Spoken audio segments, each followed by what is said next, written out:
Hello movie lovers, welcome back to Movie Mad Max. ఈరోజు review వచ్చేసి Bhimaa. First of all story plot చూసుకుందాం. మన hero ఒక police, ఎక్కువగా ట్రాన్స్ఫర్ అవుతూ ఊర్లు చేంజ్ అవుతూ ఉంటాడు. అనుకోకుండా ఒక ఊరికి వస్తాడు. ఆ ఊర్లో ఉన్న ప్రాబ్లమ్స్ ఏంటి, ఆ ప్రాబ్లమ్స్ని ఎలా సాల్వ్ చేశాడు, ఆ ప్రాబ్లమ్స్ వెనకాల ఉన్న విలన్స్ ఎవరు అనేది మిగిలిన ప్లాట్. మూవీ ఎలా ఉందనే విషయానికి వచ్చేస్తే బొక్క అంత పెద్ద రాడ్ 90mm 180mm అని మరీ కొలిచి మరీ పెట్టినట్టున్నారు. చాలా అంటే చాలా వరస్ట్ గా ఉంది నాకైతే మూవీ. నిజంగా దీనికి ఒక రకంగా ఫైట్స్ బోయపట్టి తీసినట్టున్నారు. అలాగే బ్యాక్గ్రౌండ్ మ్యూజిక్ తెలిసిందే, రవి బర్సూర్ ఇచ్చారు. సో బ్యాక్గ్రౌండ్ మ్యూజిక్ పరంగా ఓకే, మిగిలిన అన్ని ఆస్పెక్ట్స్ లోనూ జీరో, ఏం లేదు అక్కడ. చెప్పడానికి కూడా ఏం లేదు సార్. స్టార్టింగ్ ఏదో కొంచెం ఇంట్రెస్టింగ్ గా స్టార్ట్ అవుతుంది అనుకున్నాం. ఎప్పుడైతే గోపీచంద్ గారు మంచి పవర్ఫుల్ ఇంట్రొడక్షన్ అయితే వచ్చిందో అక్కడ నుంచి ప్రొసీడింగ్స్ లో వెళ్ళేకుంది పరమ రొటీన్ అయిపోతుంది సార్. దాంతో పాటు స్టోరీ ప్రొసీడింగ్స్ కూడా ఆగిపోద్ది. మళ్ళీ ఒక లవ్ స్టోరీ కూడా ఏమన్నా ఉందంటే ఒక సాంగ్ లో గొంట ఫ్లాట్. ఒకటి మాత్రం మెచ్చుకోవాలి ఈ మూవీలో, గోపీచంద్ గారి మేక్ ఓవర్ అలాగే పెర్ఫార్మెన్స్. మంచి యాక్టివ్ గా ఉన్నారు గోపీచంద్ గారు. ప్రీవియస్ మూవీస్ లో పోలిస్తే ఈ మూవీలో కొంచెం యాక్టివ్ గా ఉన్నారనిపించింది. ఫైటింగ్స్ కూడా చాలా బాగా చేశారు. బట్ రొట్ట ఫైట్స్ సేమ్, దాంట్లో కొత్తగా ఫైట్స్ ఏమన్నా ఉంటాయి అనుకున్నది కూడా లేదు. సేమ్ అదే రొటీన్ ఫైట్స్.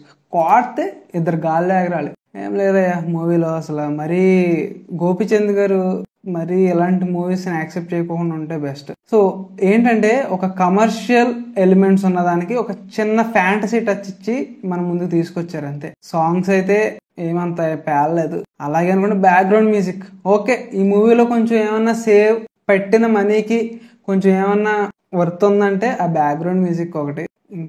ఇంకేమీ లేవు దాంట్లో.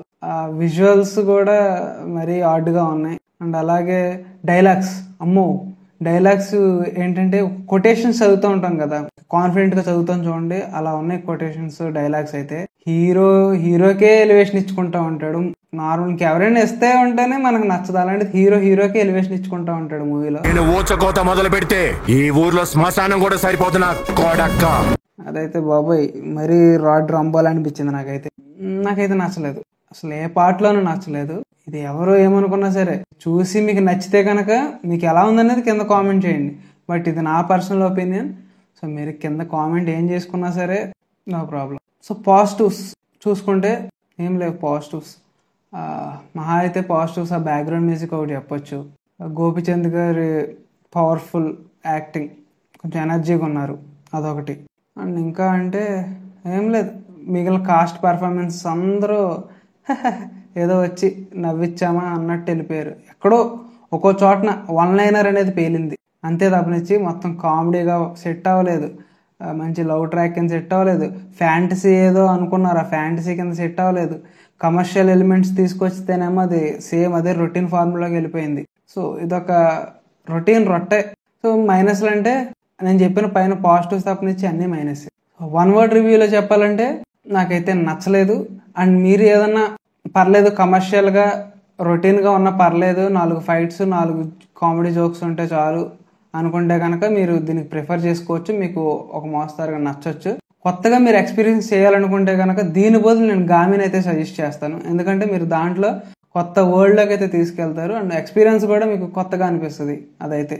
సో నేనైతే దాన్ని సజెస్ట్ చేస్తాను మీరు కొత్తగా కావాలనుకుంటే. ఇది ఈ భీమా మూవీ రివ్యూ. నెక్స్ట్ వీడియోతో మళ్ళీ కలుద్దాం. Until then bye.